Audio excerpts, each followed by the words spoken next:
Die Suid-Afrikaanse rooivleisbedryf funksioneer in 'n omgewing wat geken word aan risiko's. Nou dit behels 'n klomp faktore wat die stabiliteit en langtermyn volhoubaarheid daarvan bedreig. 'n Beduidende bron van ontwrigting is die gereelde uitbreking van back-and-closure, wat ondanks 'n regeringsbeheer knaand kop uitsteek. Maar faktore soos klimaatsverandering vererger egter hierdie biologiese risiko's. Dr. Dani Ondaan van die Universiteit van Pretoria sê vandag vir ons presies waarna om uit te kyk as dit kom by risiko's. Dani, baie welkom vir die eerste keer by ons by Plaas TV.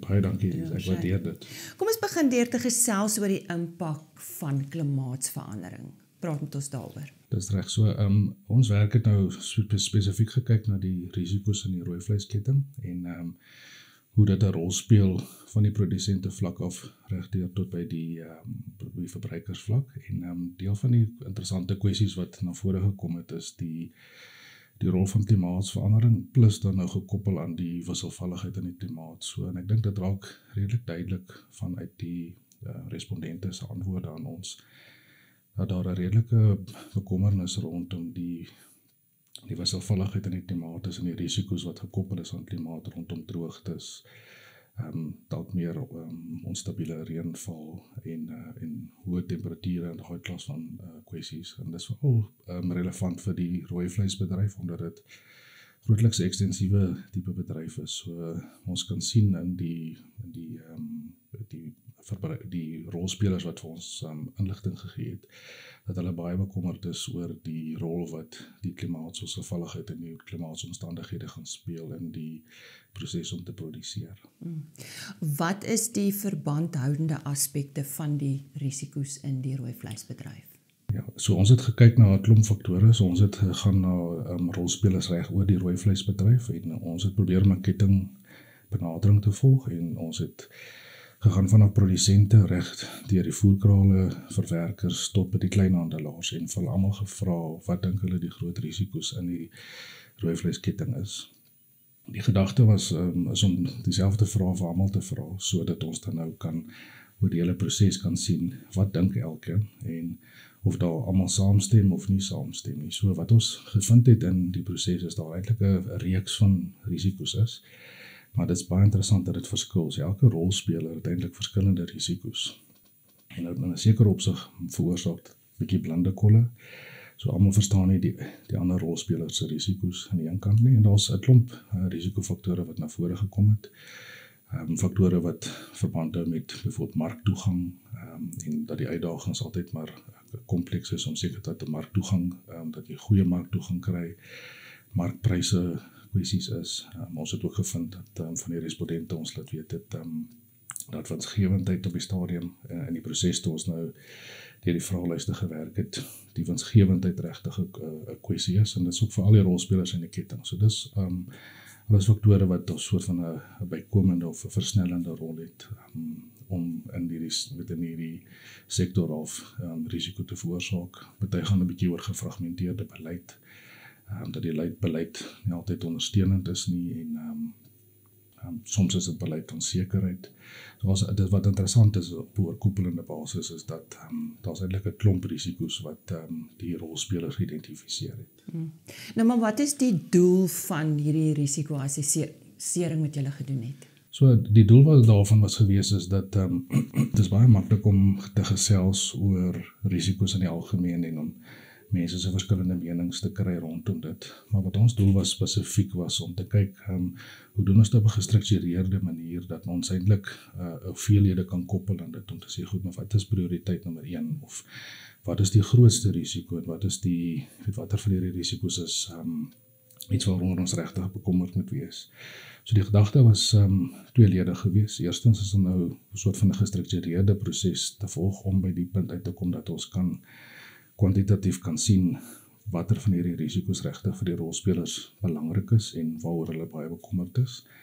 En tweedens was die gedagte gewees om dit 'n inisiatief te maak wat die bedryf vir ons eintlik sê. So dit is 'n proses wat deur respondente binne die bedryf gedryf is en ek dink dit is belangrik want dan kom dit vanuit die bedryf uit om vir ons hierdie inligting te gee. En dit stel ons dan in staat natuurlik om dit te gebruik om dan 'n bietjie weer beter besluite te maak. En ons vind ook baie keer dat die klem op risiko eintlik laag is. Ons praat graag oor pryse, ons praat graag oor die weer, maar risiko is amper iets soos wat ons baie onderspeel en die doel was ook dan nou gewees om 'n bietjie dit na vore te bring, 'n bietjie meer te dink oor risiko. Wat was julle bevindinge? So ons bevindinge was gewees dat daar 'n klompie belangrike risiko's is en ons het die proses wat ons gevolg het, soos ek genoem het, is dat ons het met 'n klomp rolspelers gepraat en dit het gestrek vanaf produsente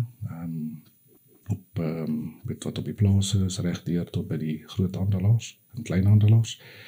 En ons het met verskeie van hulle gesels en hulle het vir ons almal hulle inligting of hulle mening gegee rondom wat hulle sien as risiko's en wat ons gevind het, ons het die maatstaf wat ons gebruik het is om te kyk na die impak, die waarskynlikheid en dan ook die snelheid, met ander woorde om 'n verdringendheidsfaktor in te bou in van hierdie kwessies en wat ons gesien het is dat veral siektes, diere gesondheid 'n baie groot en geweldige groot faktor is.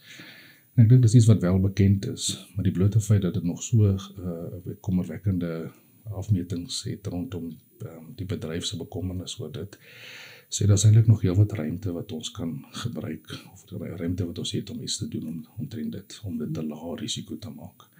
Gekoppel aan dit was daar ook iets interessants wat na vore gekom het, is die menslike hulpbron dimensie gewees. So, klop van die rolspelers het vir ons laat weet dat hulle veral bekommerd is oor die menslike hulpbronne in die proses en spesifiek dan nou vaardighede in vleisverwerking, plaasbestuur, voelkraalbestuur, daai klas van kwessies. Hulle het nie genoem dat dit noodwendig 'n probleem is op hierdie stadium nie, maar dit is definitief 'n faktor wat hulle bekommer dat dit op 'n einde van die dag meer risiko's gaan wees. So dit is definitief ook 'n faktor gewees.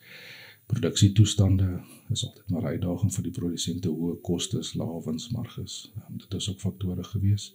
En daar's dan nou faktore gewees wat nie so dringend was en so hoë impak gehad het nie, maar dit gaan terug na goed soos infrastruktuur, vervoer, daai klas van kwessies wat nou na vore gekom het. Maar die twee belangrikes dink ek wat ek graag wil beklemtoon is veral dan nou die klimaatsomstandighede en die rol wat dit inspel in die produksietoestande en ekonomiese kwessies en dan nou die diere siektes wat dan nou definitief as 'n groot faktor geïdentifiseer is. Natuurlik, dis met ons op die oomblik.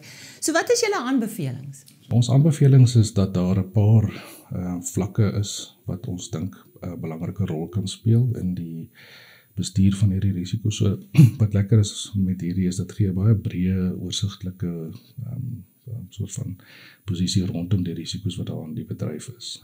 Maar ons het gedink dit sal goed wees om dit op te deel in 'n paar belangrike rolspelers. So aan die een kant het ons die staat wat 'n belangrike rol kan speel. En dis veral om byvoorbeeld die omstandighede te skep wat dit makliker maak om risiko's te bestuur. En dit kom terug na goed soos byvoorbeeld die navorsing te dryf vir diere siektes, die regulasies, die reëls te maak en die toepassing van daai reëls of die wetgewing rondom diere siektes byvoorbeeld, om kapasiteitsbou aan te wakker, seker te maak dat ons menslike hulpbronne goed gebou word om byvoorbeeld in die bedryf te kan werk. So in die staatskant is daar definitief 'n rol te speel om dit makliker te maak en ek dink ons moet onthou dat die staat byvoorbeeld hefbome het wat die res van die bedryf nie het nie. En hulle moet daai belangrike rol speel om seker te maak dat hulle bydra tot hierdie proses. Dan het ons gedink op die soort van die oorkoepelende bedryfsvlak, daar ook 'n belangrike rol te speel vir die bedryfsorganisasies natuurlik, soos wat hulle reeds doen, en om byvoorbeeld al die rolspelers bymekaar te hou en platforms te wees waar die bedryf verteenwoordig word, en ek dink dis 'n belangrike rol wat hulle reeds speel en selfs moet uitbrei. Het gaan ook om byvoorbeeld op 'n bedryfsvlak bietjie meer strategiese dink oor siektebeheer byvoorbeeld en dieregesondheid en hoe kry ons daai onder beheer in die langtermyn en op 'n bedryfsvlak, en die bedryf het natuurlik 'n belangrike rol om te speel as 'n koördineerder in daai proses en weer eens om die hefbome te kan werk wat dit moontlik maak as 'n groep wat verteenwoordiging van die produsente in die bedryf is aan die een kant, maar omdat dit ook makliker is vir hulle om te skakel met groter organisasies of die staat om van hierdie goed moontlik te maak. En die laaste ding, ek dink het ons dan gefokus op die produsente vlak of die besigheidsvlak, is nie net die produsente vlak nie, maar ook die voerkrale, die verwerkers, die kleinhandelaars, is dat ons voel dat daar regtig ruimte is om te kyk na risiko vanuit 'n oogpunt dat dis regtig iets wat ons moet meer bewus van wees en maniere moet vind om dit beter te bestuur. So ek dink dit is belangrik. En byna vandag sit ons ook in 'n situasie dat as ons baie keer met mense gesels, is dit risiko nie hoog op hulle lys noodwendig van aspekte wat hulle bekommer nie. En dis regtig iets wat ons meer wil beklemtoon, is dat risiko regtig meer na gekyk word.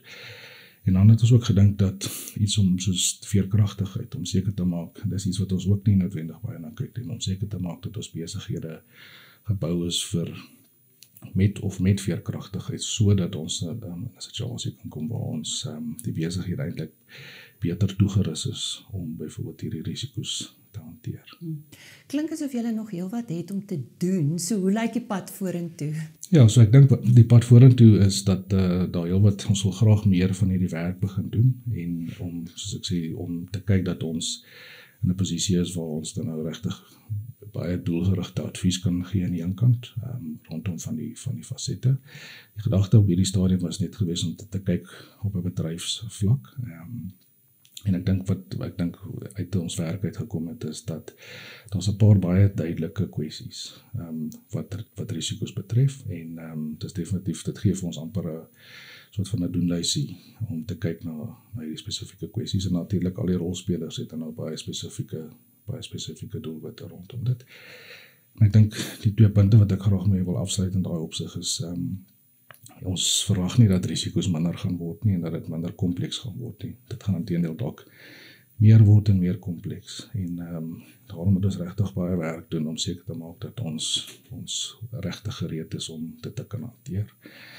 En die soort van punt om mee af te sluit, dink ek, is dat ons as ons kyk na byvoorbeeld ons waardeketings en so, en ek dink die soort van beginsel wat ons eers moet toepas is eers veilig wees, en dan moet ons kyk dat ons aktiwiteite kan bedryf. So veiligheid eerste, en dan die aktiwiteite bedryf, en dit is amper 'n beginsel wat ek dink ons kan toepas, en daarom is die bestudering van hierdie risiko's regtig belangrik. Klink na harde werk. Danie, baie dankie.